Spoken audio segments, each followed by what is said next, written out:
Geralmente, quando a gente pensa em um dia de descanso, ou, numa folga no fim da semana, a imagem que vem à cabeça é de algo super relaxado, né? Ah, com certeza. É aquele momento de jogar as pernas pro ar, esquecer o relógio. Exato. Deixar o dia simplesmente acontecer, sabe?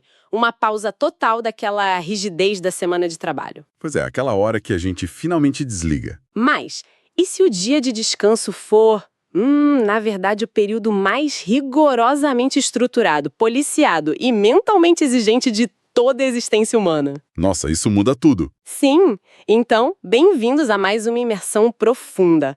Hoje a nossa missão é desbravar um texto histórico e religioso que é, assim, fascinante. E bem intenso, diga-se de passagem. Muito intenso. A gente vai olhar para a transcrição de um vídeo baseado no capítulo 55 do livro Testemunhos Seletos, volume 1. Isso da Ellen White. O título é A Santidade do Sábado. É. E é bom deixar bem claro logo de cara que o nosso objetivo aqui não é debater teologia, tá? Não, de jeito nenhum. A gente não tá aqui para validar dogmas nem nada disso. Exatamente. O que torna essa análise tão instigante para quem está ouvindo a gente é observar a arquitetura do comportamento humano que está descrita ali. É tipo um manual, né? Um manual incrivelmente detalhado que mapeia como o tempo, o espaço físico e, principalmente, a mente humana devem ser controlados. Certo? Então vamos desvendar isso. Porque fica muito claro, tipo, logo no primeiro parágrafo, que a gente não está falando de um diazinho de folga qualquer. Longe disso. É um estudo de caso sobre disciplina mental extrema, sabe? Aham. Tem um sistema super intrincado de vigilância, e o mais curioso é que essa reconfiguração da rotina nem sequer começa no sábado. É, começa bem antes. Pois é, ela precisa começar antes, construindo uma verdadeira fronteira física e logística. A sexta-feira, no texto, é definida estritamente como o dia da preparação. E a regra central aí é que as pessoas devem se colocar em estado de alerta máximo. Sim, alerta máximo quanto aos próprios atos para não, entre aspas, roubar a Deus. E olha, até certo ponto, a ideia de preparação parece comum, né? Tipo, adiantar o almoço de amanhã. É, lavar uma roupa, deixar as coisas prontas. Exato. Mas a lógica operando nos bastidores aqui é muito mais radical do que isso. Como assim radical? A premissa é que o tempo do sábado tem um dono específico, e não é o indivíduo. Uau, então o tempo não é seu? Não é. Portanto, usar qualquer fração desse tempo para benefício próprio é classificado literalmente como um roubo. Caramba. Por isso que a sexta-feira serve para organizar toda a base material da vida. Nenhuma espécie de trabalho pessoal, nada que seja o ganha-pão pode cruzar a linha de chegada da sexta-noite. Nem o que ficou atrasado da semana. Nada, absolutamente nada que poderia ter sido resolvido nos 6 dias anteriores. E essa blindagem abrange todo o núcleo familiar, certo? Tipo, ninguém escapa. Ninguém mesmo, nem os filhos. Pois é, o texto diz que nem as crianças têm permissão para fazer qualquer tipo de trabalho secular quando o sol se põe. É uma parada total. A imagem que me vem à cabeça, além do isso, é a de encerrar o expediente de uma empresa multinacional na sexta-feira à noite, Boa analogia. né? Não é só, desligar o computador. É trancar as portas, cortar a energia dos servidores comerciais, fechar o cofre. Colocar um cadeado gigante. Exato. Colocar uma placa de proibida entrada na própria mente. É um isolamento absoluto. Nenhum resquício daquela poeira do dia a dia pode vazar para o fim de semana. Tudo precisa estar resolvido, arquivado e silenciado. E o que torna isso tão peculiar é justamente a conceitualização do tempo. Como a gente entende o tempo hoje, você diz. Isso.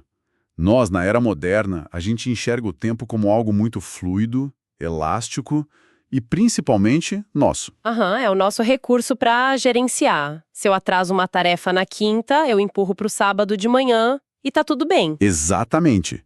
Mas nessa visão que o texto traz, o tempo é transacional e sagrado. Então invadir o sábado com as tarefas da semana não é só ser desorganizado. Não é uma mera falha de produtividade, sabe? É visto como apropriação indébita de um bem divino. Nosso peso disso é enorme. Sim. A preparação da sexta-feira é, na prática, a construção de um muro de contenção fortificado. Tudo para proteger um território que pertence a outra esfera. E olha, se construir esse muro logístico na cesta já exige uma energia absurda, a exigência seguinte nos leva para um campo de batalha muito mais complicado. É aí que o desafio real começa. Sim, porque tendo estabelecido essa fronteira física, o foco muda para o policiamento da mente e das palavras. E aqui é onde a coisa fica realmente interessante. Fica mesmo. Porque o repouso não é só parar de carregar peso ou desligar as máquinas da fábrica. A exigência é que a mente seja domada para pensar exclusivamente em temas santos. É terminantemente proibido falar sobre assuntos modernos, levianos. Ou simplesmente abrir a boca e falar sobre qualquer coisa que vem à cabeça, né? Exato. Tem um filtro rigorosíssimo sendo imposto ao fluxo de consciência. E assim, a abstenção do trabalho braçal acaba sendo a parte mais simples da equação. Com certeza, parar de capinar é fácil. O desafio monumental aqui é o controle do que a gente chama hoje de carga cognitiva. Há uma proibição explícita sobre conversas envolvendo negócios e lucros. Sem falar sobre ganhos, perdas financeiras, depósitos bancários. O andamento das colheitas, a estocagem de provisões, tudo isso é classificado como uma profanação direta. E a lógica que eles usam para isso é implacável, né? Muito. A ideia é que se a mente continua orbitando ao redor de preocupações seculares, a língua inevitavelmente vai revelar isso. Da abundância do coração fala a boca. Exatamente. Parte-se do princípio de que a fala é o vazamento inevitável do que transborda por dentro. Só que, pera, eu fico um pouco confusa com isso. Vamos pensar nisso na prática, no mundo real. Vamos lá. Como que um agricultor daquela época, ou até tipo um trabalhador de hoje com um monte de boletos atrasados, simplesmente desliga o cérebro? Não é como apertar um botão. Não mesmo. A psicologia moderna diz pra gente que o cérebro humano é uma máquina desenhada para focar em ameaças e em sobrevivência. Sim, o foco no perigo é instintivo. Então, se tem uma colheita que pode ser destruída por uma tempestade no domingo, ou uma dívida que vence na segunda, A ansiedade toma conta. psicologicamente falando, parece impossível apenas virar uma chave interna e esquecer tudo isso por 24 horas só porque o sol se pôs. E é exatamente essa quase impossibilidade psicológica que revela o tamanho do sacrifício que está sendo exigido ali. É um sacrifício mais mental do que físico. Totalmente, porque não se trata só de pedir para a pessoa ficar calada. É exigir uma mudança de estado cognitivo intencional, lutando contra o próprio instinto de sobrevivência. O que é exaustivo. Tentar reprimir um pensamento ansioso geralmente faz com que ele volte muito mais forte, né? O famoso efeito rebote da psicologia, exato. Por isso, repousar o corpo numa poltrona super macia enquanto se discute a margem de lucro do trigo é totalmente inválido. Porque a cabeça está trabalhando. Porque o foco de atenção da mente, a âncora do ser daquela pessoa, continua presa na matéria. Então, o silêncio físico não adianta absolutamente nada se o cérebro estiver lá fazendo contas de matemática financeira. Exato. Se a gente conectar isso ao panorama existencial da época, a palavra proferida atua como o termômetro exato da alma. A fala não é inofensiva. Não é só ar saindo dos pulmões, sabe? Ela materializa o estado interno da pessoa. Se a palavra carrega a ansiedade do mundo secular, o descanso sagrado já foi corrompido. Mesmo com o corpo inerte. Mesmo assim. É uma exigência de fé muito radical. Pede-se que o indivíduo confie tanto na provisão divina que ele seja capaz de suspender completamente a ansiedade de sobrevivência material. Por um dia inteiro. Por 24 horas. Caramba. O que nos leva a um ponto crucial dessa estrutura toda. Como essa disciplina mental é incrivelmente difícil de ser mantida sozinha, entra em cena uma figura fundamental. Os pastores. Isso, os líderes da comunidade. Porque eles não operam apenas como, palestrantes de fim de semana, mas como verdadeiros fiscais dessa conduta nas trincheiras ali do grupo. Eles são a linha de frente. E a cobrança sobre a liderança é de fato dobrada nesse texto. Muito maior. Eles precisam ser o exemplo máximo dessa blindagem toda. Sim, aos sábados, os pastores devem policiar as próprias palavras de forma muito conscienciosa. Eles só podem falar de temas hiperespecíficos, né? Exato. Limitando-se a falar sobre a verdade presente, os deveres espirituais, as esperanças cristãs, as provações e a vitória final. Só um parêntese rápido aqui. Quando o texto fala em verdade presente, isso tem um significado bem específico para a época, não é? Ah, sim. Não é apenas falar sobre ser uma pessoa boa de forma vaga. Bem observado. Verdade presente não é um termo genérico para teologia. Dentro desse contexto histórico específico, se refere às doutrinas que eles acreditavam ser urgentes. Urgentes e exclusivas daquele momento, né? Exclusivas para aquele momento exato da história mundial. É um senso de urgência apocalíptica mesmo. Entendi. Então a conversa do pastor não devia ser só piedosa, mas focada na missão mais crítica do grupo. Foco milimétrico. E além de manter esse foco todo, eles recebem uma tarefa administrativa bem pesada. Que é atuar como reprovadores oficiais da comunidade. Que é uma função cheia de armadilhas. Nossa, demais.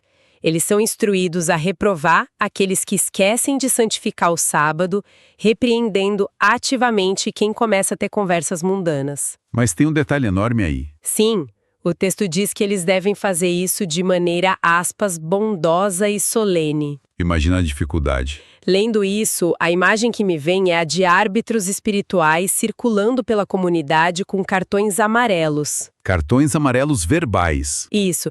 Imagina a tensão de ter que sacar esse cartão amarelo verbal bem na hora que você flagra um grupo de fiéis cochichando sobre o preço do café. O preço da saca de café subiu, a pessoa tá aflita. E o pastor tem que interromper aquilo, aplicar a bronca e ainda manter um sorriso sereno e super compassivo no rosto. A tensão social aí devia ser palpável, né? Mas o que essa dinâmica pastoral tão peculiar nos mostra é que a santificação não é um projeto puramente individual. Não é cada um por si. De jeito nenhum. Ninguém vence o instinto de sobrevivência e a ansiedade sozinho no próprio quarto.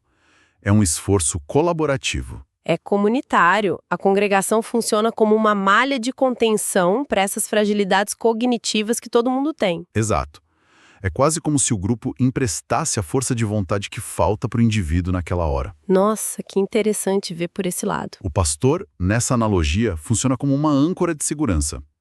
Ele impede a comunidade de ser sugada de volta por redemoinho das preocupações diárias. Porque é muito fácil escorregar, né? Muito. Quando o cérebro exausto e ansioso de alguém escorrega e tenta falar de negócios para aliviar a tensão, a intervenção desse líder puxa a pessoa de volta. Puxa de volta para a dimensão do sagrado. Sim, sendo firme, mas afetuosa. O tal cartão amarelo verbal não é só uma punição, é um lembrete comunitário para reenquadrar a realidade. E essa vigilância coletiva faz todo sentido quando a gente entende a magnitude do que está sendo pedido para a mente daquelas pessoas. É um peso enorme. Mas, avançando nessa arquitetura de regras, depois de esgotarmos essas violações ativas, tipo o esforço braçal e o falar de negócios, a gente se depara com uma violação passiva. Essa é surpreendente. Demais. Me pegou totalmente de surpresa porque é muito inusitado para a nossa mentalidade hiperativa de hoje. O ato de dormir. Sim, o simples ato de dormir demais. O texto afirma categoricamente que desagrada a Deus que se durma por longos períodos no sábado. Porque, olha só, isso também é considerado roubar o Criador. É muito louco isso. Essa diretriz sobre o sono revela uma sofisticação sociológica muito, muito grande. Tem uma crítica afiadíssima aí. Sim, quase premonitória, eu diria. É uma crítica àquelas pessoas que esgotam todas as suas energias vitais durante os dias úteis, na busca desenfreada por dinheiro. Indivíduos que acham que os dias da semana são preciosos demais para sequer pausar. Exato. E que depois tentam usar as horas santas exclusivamente para quitar a dívida biológica de sono. Como se o sábado fosse uma clínica de recuperação. Isso. A justificativa de que o dia foi feito para descanso, logo eu vou ficar na cama e não vou no culto, é tratada como negligência espiritual grave. Não é visto como sabedoria física, né? Não mesmo. E o que tudo isso significa para nós hoje? Porque, lendo essa parte, eu fiquei chocada com o quão atual isso soa pra gente. Parece que foi escrito ontem. É uma flechada direta no coração do que a gente chama hoje de cultura do esgotamento, a famosa hustle culture. Pra quem tá ouvindo a gente, sabe bem o que é isso. Aquela mentalidade de virar noites. Trabalhar 19 horas por dia, de segunda a sexta, para construir um império. E aí, quando chega o fim de semana, a pessoa simplesmente entra em coma no sofá. No estado vegetativo, ela não fala com os amigos, não interage com a família. Não consome arte, não tem vida espiritual. Ela apenas desmaia de exaustão. É fascinante ver um documento centenário apontando o dedo para isso, né? Dizendo, olha, não ouse usar o tempo divino apenas para pagar a dívida de sono que você contraiu com o capitalismo. Nossa, é muito forte isso. Essa reflexão escancara uma distinção filosófica e existencial muito rica no texto. Porque existe uma diferença abismal entre o que a gente pode chamar de manutenção da máquina de trabalho e o verdadeiro repouso. Repouso mesmo, profundo. Usar o sábado unicamente para consertar a biologia física, com o único objetivo de que o corpo volte a ser uma máquina de gerar capital na segunda-feira, é visto como a pior das profanações. Porque subverte completamente o propósito do dia. Exato. O descanso exigido ali não é a inércia, não é a letargia ou esse coma induzido pelo cansaço. Ironicamente, é um descanso que exige muita energia. Sim, exige engajamento real. A orientação do texto é muito clara. As pessoas precisam se reunir, engajar as famílias, ir à casa de oração. Mesmo que o grupo seja minúsculo, né? Mesmo com poucos. O objetivo é absorver deliberadamente a influência religiosa para ancorar a própria identidade antes da semana de trabalho recomeçar. Então, o repouso ali é litúrgico e ativo. É sobre alimentar a identidade não produtiva do ser humano. É uma mudança de paradigma gigantesca. Gigantesca. O foco não está na ausência de movimento, mas na presença de uma intenção radicalmente diferente. Com certeza. E olha, se a pressão de não pensar em boletos, aturar os cartões amarelos dos pastores e lutar contra o sono profundo já parecem difíceis o suficiente, As apostas ainda sobem mais. sobem para um nível estratosférico. Porque esse rigor todo se encaixa num sistema de vigilância que extrapola a comunidade local ali. Vai para um espectro cósmico. Sim, a corte celestial inteira está prestando atenção. O texto relata que anjos acompanham passo a passo a atitude de quem guarda esse dia. A narrativa ganha uma escala imponente nesse ponto. O sobrenatural desce à rotina. Os anjos estão trabalhando ativamente, tomando notas. Anotando o interesse, o nível de respeito e o espírito devocional genuíno de cada pessoa. E não é só uma auditoria silenciosa que fica num livro lá para o futuro. Não. Há um sistema imediato de causa e efeito ligado a essa vigilância. Essa foi a parte que me fez parar a leitura. É impressionante. Para quem considera essa pausa sagrada algo, aspas, deleitoso e se entrega de bom grado, os anjos funcionam como canais de benefícios tangíveis. Benefícios reais, tipo concedendo luz, resistência física em comum e saúde. Sim, e não estamos falando só de acumular milhas celestiais para o dia do julgamento final, décadas no futuro. Exato, há consequências fisiológicas e psicológicas imediatas acontecendo no mundo real, no corpo físico da pessoa ali no século XIX. Promete-se resistência e saúde material literal. E em contrapartida, o reverso da medalha também é imediato e bem sombrio. Adverte-se que os anjos se desviam.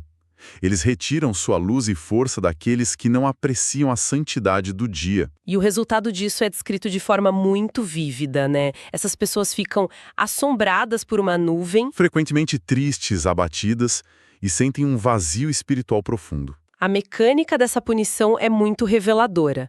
A transgressão das regras, seja cochichando sobre a cotação do trigo ou dormindo o dia inteiro, Não acarreta um raio caindo do céu. não é uma praga bíblica. O castigo é a simples retirada de uma barreira invisível de proteção. Ao se desviarem, os anjos deixam o indivíduo desamparado e exposto aos próprios demônios internos. A expressão assombrado por uma nuvem é uma das descrições mais precisas e poéticas que a gente pode encontrar para melancolia, para depressão emocional. É o peso de sentir o cosmos inteiro virando as costas para suas preocupações, sabe? Nossa, é muito denso. E tem uma ligação psicossomática fortíssima nessa visão de mundo.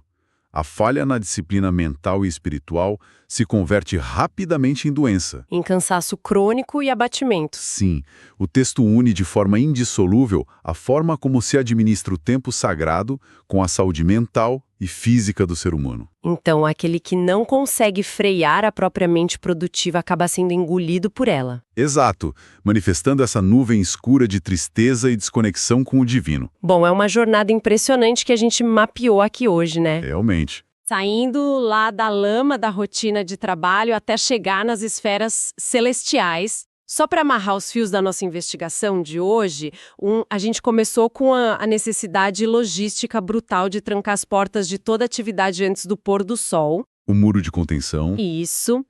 Em seguida, a gente adentrou o verdadeiro campo minado psicológico que é policiar o próprio fluxo de pensamento. Evitando qualquer menção a negócios. Enquanto a comunidade e os pastores tentam manter todo mundo na linha. Com aqueles cartões amarelos verbais e afetuosos. Vimos também a crítica supermoderna contra o ato de usar o tempo sagrado apenas como clínica de recuperação de sono. A crítica à cultura da exaustão. E terminamos contemplando esse teatro cósmico enorme, onde a aprovação ou a decepção de anjos invisíveis dita o vigor físico ou a tristeza da pessoa.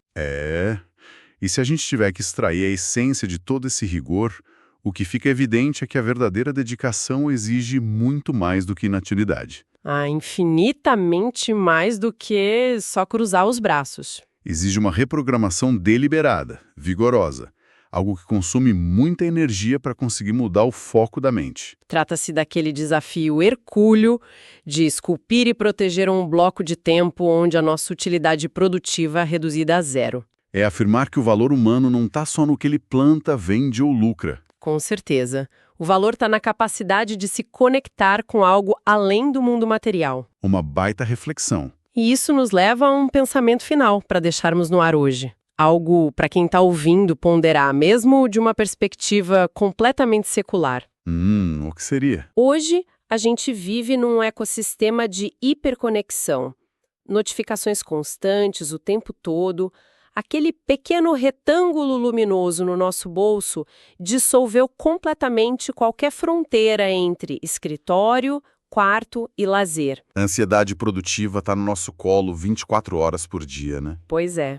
Diante desse cenário de exaustão geral da nossa sociedade, será que a adoção de um conceito tão radical quanto este... Um bloqueio mental obrigatório. Isso, um bloqueio mental inflexível e validado pela comunidade, onde é terminantemente proibido processar qualquer pensamento sobre ganhos, perdas ou produtividade por um dia inteiro.